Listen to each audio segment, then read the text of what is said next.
ಇವ ನಮ್ಮವ ಇವ ನಮ್ಮವ ಇವ ನಮ್ಮವ ಇವ ನಮ್ಮವ ಮಸೂದೆ ಅಂಗೀಕಾರಗೊಂಡು ಕಾಯ್ದೆ ಆಯಿತು. ಈಗ ಇದು ಅರ್ಥ ಆಗ್ಬೇಕು ಅಂದ್ರೆ ಹಾನರರಿ ಕಿಲ್ಲಿಂಗ್ ಅಂತ ಒಂದು ಪದ ಇದೆ, ಮರ್ಯಾದಾ ಹತ್ಯೆ ಅಂತ.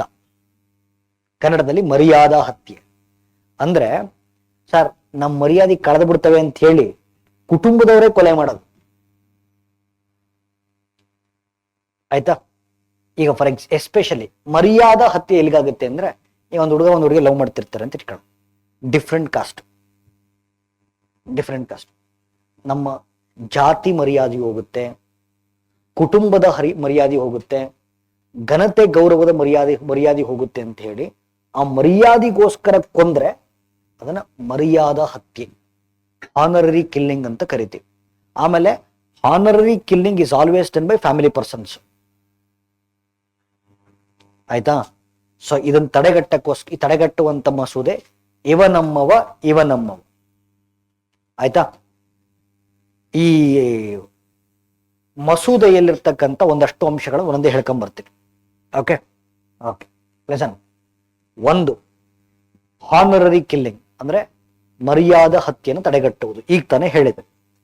ಎರಡನೇದು, ಹುಡುಗಿಗೆ 18 ಆಗಿದ್ದು ಹುಡುಗಂಗ 21 ಆಗಿದ್ರೆ ಅವ್ರಿಗೆ ಅವ್ರ ಲೈಫ್ ಪಾರ್ಟ್ನರ್ನ ಚೂಸ್ ಮಾಡ್ತಕ್ಕಂಥ ಸಂಪೂರ್ಣ ಹಕ್ಕು ಮತ್ತು ಭದ್ರತೆಯನ್ನ ಈ ಮಸೂದೆ ಕೊಡುತ್ತೆ.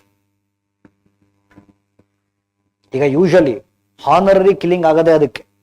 ಈಗ ನಮ್ಮ ಫ್ಯಾಮಿಲಿ ಮೆಂಬರ್ ಯಾರೊಬ್ರು ಇರ್ತಾರೆ, ನಮ್ಮ ಮರ್ಯಾದೆ ಕಳೆದು ಬಿಡ್ತಾರೆ, ಘನತೆ ಗೌರವ ಕಳೆದು ಬಿಡ್ತಾರೆ, ನಮ್ಮ ಜಾತಿ ಮರ್ಯಾದೆ, ಕುಟುಂಬದ ಮರ್ಯಾದೆ, ಮತಪಂಥದ ಮರ್ಯಾದೆ ಕಳೆದು ಬಿಡ್ತಾರೆ ಅಂತ ಅವ್ರನ್ನ ಸಾಯಿಸ್ಬಿಡೋದು.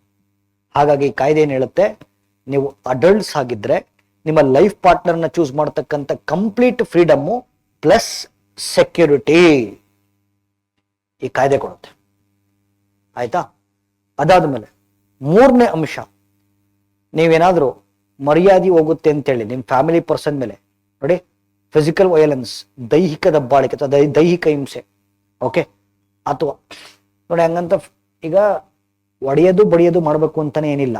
ಓಕೆ, ಈ ಜಾತಿಯಿಂದ ಆ ಸಮುದಾಯ ಸಮಾಜ ಜಾತಿಯಿಂದ ಬಹಿಷ್ಕಾರ ಹಾಕೋದು, ಮನೆಯಿಂದ ಹೊರಗಾಕೋದು, ಜಾತಿಯಿಂದ ಹೊರಗಾಕೋದು, ಸಮುದಾಯದಿಂದ ಹೊರಗಾಕೋದು, ಮತಪಂಥಗಳಿಂದ ಸೋಷಿಯಲ್ ಬಾಯ್ಕಾಟ್, ಸಾಮಾಜಿಕ ಬಹಿಷ್ಕಾರ. ಮತ್ತು ಇದು ಈಗ ಕೆಲವರು ಇರ್ತಾರೆ, ಬೇರೆಯವ್ರ ಜಾತಿನ ಮದುವೆ ಆಗ್ತಾರೆ ಅಂತ ಅಂದ್ಬಿಟ್ರೆ ಅವ್ರು ಇನ್ನು ಬದುಕಿದ್ದಂಗೆ ತಿಥಿ ಮಾಡ್ಬಿಡೋದು. ಫಿಲಮ್ ಆಗೆಲ್ಲ ನೋಡಿದಿರೋ ಇಲ್ಲ? ನಾನು ಡೈರೆಕ್ಟ್ ಆಗಿ ನಾನಂತೂ ನೋಡಿಲ್ಲ, ನೋಡಿರೋರು ನಂಗೆ ಗೊತ್ತೆ. ಇದನ್ನ ಸೈಕಲಾಜಿಕಲ್ ಟೆರರಿಸಮ್ ಅಂತ ಕರೀತಾರೆ. ಹೊಸ ಪದ ನೋಡಿ, ಸೈಕಲಾಜಿಕಲ್ ಟೆರರಿಸಮ್. ಇವೆಲ್ಲವೂ ಕೂಡ ಕಾನೂನು ಬಾಹಿರ ಅಂತ ಹೇಳುತ್ತೆ ಮಸೂದೆ. ಯಾವುದು ನೋಡಿ, ಯಾರಾದ್ರೂ ಈ ತರ ಚಟುವಟಿಕೆಗಳು ಭಾಗವಹಿಸಿ ಅವ್ರಿಗೆ ದೈಹಿಕ ಹಿಂಸೆ ಕೊಡ್ತಾ ಇದ್ರೆ, ಸಾಮಾಜಿಕ ಬಹಿಷ್ಕಾರ ಆಗ್ತಾ ಇದ್ರೆ, ಮತ್ತು ಅವ್ರು ಬದುಕಿದಂಗೆ ತಿಥಿ ಮಾಡೋದು, ಈ ತರದೆಲ್ಲ ಮಾಡ್ತಾ ಇದ್ರೆ, ಸೈಕಾಲಜಿಕಲ್ ಟೆರರಿಸಮ್ ಮಾಡ್ತಾ ಇದ್ರೆ, ಇವೆಲ್ಲ ಕಾನೂನು ಬಾಹಿರ. ಇಂಥ ಘಟನೆಗಳಿದ್ರೆ ಪ್ರತಿ ಜಿಲ್ಲೆಯಲ್ಲೂ ಕೂಡ ಒಂದು ಸಮಿತಿ ಮಾಡಲಾಗಿರುತ್ತೆ, ನೀವು ಅಲ್ಲಿಗೆ ಹೋಗ್ಬೋದು. ಇಂಥ ಘಟನೆ ನಿಮ್ ಕುಟುಂಬಗಳಲ್ಲಿ ಮನೆಗಳಲ್ಲಿ ನಡೀತಾ ಇದ್ರೆ ಜಿಲ್ಲಾ ಮಟ್ಟದ ಒಂದು ಸಮಿತಿ ಇರುತ್ತೆ. ಓಕೆ, ಸೊ ಆ ಜಿಲ್ಲಾಧಿಕಾರಿ ಕಚೇರಿಗೆ ಹೋದ್ರೆ ಅವ್ರು ಹೇಳ್ತಾರೆ, ಅಲ್ಲಿಗೆ ಹೋಗ್ಬೋದು, ಅವ್ರ ಗಮನಕ್ಕೆ ತರ್ಬೋದು, ಅವರೇ ನಿಂತು ಮದುವೆ ಮಾಡಿಸ್ಕೊಡ್ತಾರೆ ಮತ್ತು ನಿಮ್ ಕುಟುಂಬದವ್ರಿಗೆ ಕೌನ್ಸಿಲಿಂಗ್ ಮಾಡ್ತಾರೆ. ಸರ್ ಅಲ್ಲಿ ಜಿಲ್ಲಾಧಿಕಾರಿ ಕಚೇರಿಗೆ ಹೋಗಕ್ಕೂ ಬಿಡ್ತಿಲ್ಲ ಸರ್, ಮನೆ ಬೀಗ ಹಾಕೋರು ಸರ್. 24/7 ಸಹಾಯವಾಣಿ ಓಪನ್ ಮಾಡ್ಲಾಗಿ, ಸಹಾಯವಾಣಿ ಸಂಖ್ಯೆ ಏನಪ್ಪ ಜೆ ಹೇಳ್ತೀನಿ ಆಯ್ತಾ? ಫೋನ್ ಕಿತ್ಕೊಂಡಿದ್ರಾ?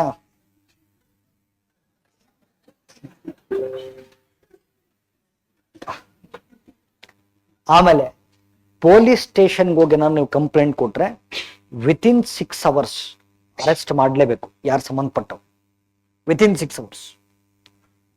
ಆಮೇಲೆ ಈ ತರ ಚಟುವಟಿಕೆಗಳು ಭಾಗವಹಿಸಿದ್ರೆ ಅದನ್ನ ಕಾನೂನಲ್ಲಿ ಅಕ್ಷಮ್ಯ ಅಪರಾಧ ಅಂತ ಪರಿಗಣಿಸಿ ಅದನ್ನ ನಾನ್ ಬೇಲೆಬಲ್ ಅಫೆನ್ಸ್ ಅಂತ ಮಾಡ್ತಾರೆ.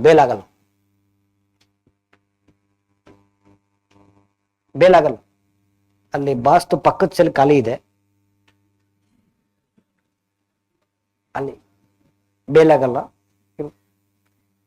5 ವರ್ಷಗಳ ಜೈಲು ಶಿಕ್ಷೆ, ಅದರಲ್ಲಿ 5 ವರ್ಷಗಳ ಜೈಲು ಶಿಕ್ಷೆ ಮಿನಿಮಮ್.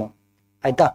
ಅಪ್ಪಿತಪ್ಪಿ ನೀವೇನಾದ್ರು ಯಾರಿಗಾರು ದೈಹಿಕವಾಗಿ ಹಿಂಸೆ ಕೊಟ್ಟಿದ್ರೆ, ತುಂಬಾ ಕೆಡದಾಗಿ ಕಟುವಾಗಿ ಹಿಂಸೆ ಕೊಟ್ಟಿದ್ರೆ 2 to 3 years ಆಫ್ ರಿಗರಸ್ ಇಂಪ್ರೆಸನ್ಮೆಂಟ್, ಅಂದ್ರೆ ಕಟುವಾದ ಜೈಲು ಶಿಕ್ಷೆ ಒಳಪಡಿಸ್ತಾರೆ. ಇದು ಇವನಮ್ಮವ.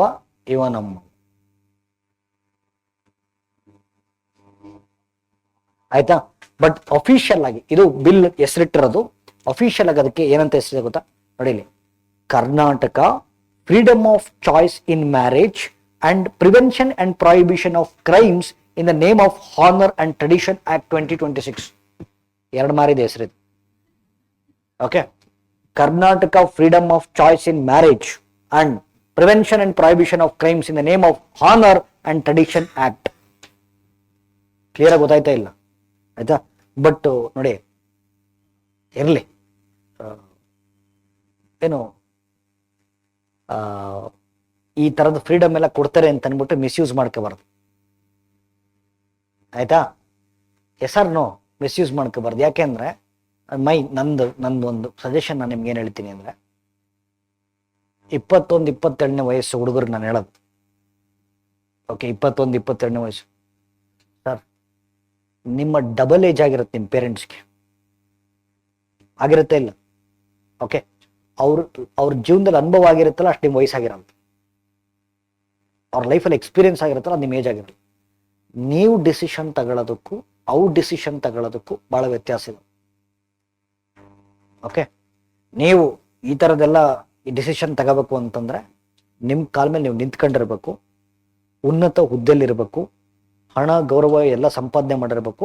ಅವಾಗ ನೀವು ಇಂಡಿಪೆಂಡೆಂಟ್ ಆಗಿ ಡಿಸಿಷನ್ ತಗೋಬಹುದು. ಮಸೂದೆ ಐತೆ ಅಂದ್ಬಿಟ್ಟು 21 ವರ್ಷಕ್ಕೆ ಡಿಸಿಷನ್ ತಗೊಳ್ಳೋದು.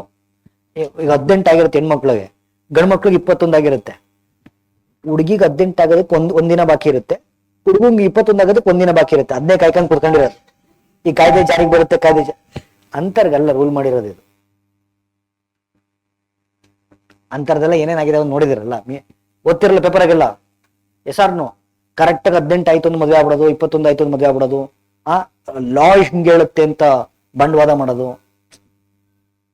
ಇವೆಲ್ಲ ನೀವು ಫ್ರೀಡಮ್ ಆಫ್ ಮ್ಯಾರಿಟಲ್ ಚಾಯ್ಸ್ ಅದು ಇದ್ದೇ ಇರುತ್ತೆ. ಓಕೆ, ಆಬ್ವಿಯಸ್ಲಿ ನೀವು ಯಾವ ಜಾತಿ ಧರ್ಮ ಮತ ಪಂಗಡಗಳನ್ನು ಬೇಕಾದ್ರೂ ಮದುವೆ ಆಗ್ಬೋದು, ಇಲ್ಲ ಅಂತಲ್ಲ. ಬಟ್ ಯಾವಾಗ when you are wise to take decision ಅಲ್ವೇನ್ರಿ? ನೀವು ಒಂದು ಜಾಬ್ ತಗೊಂಡು ನಿಮ್ಮ ಕಾಲ ಮೇಲೆ ನೀವು ನಿಂತ್ಕೊಂಡು ಹಣ ಗೌರವ ಎಲ್ಲ ಸಂಪಾದನೆ ಮಾಡಿ ಎಲ್ಲರನ್ನೂ ವಿಶ್ವಾಸಕ್ಕೆ ತಗೊಳ್ತಿರೋ ನಂಬಿಕೆ ಇದ್ದಾಗ ಅವಾಗ ಇಂಥ ಡಿಸಿಷನ್ ತಗೋಬೇಕು. ಸುಮ್ಮನೆ ಕಾನೂನು ಮಾಡ್ಯಾರೆ ಅಂತ ಹೋಗ್ಬಿಟ್ಟು ಯಾರು ಸಿಕ್ಕಿದ್ರು ಇವನಮ್ಮವ ಅಂದ್ರೆ ಏನಂತಾರೆ ಅದು? ಓಕೆ,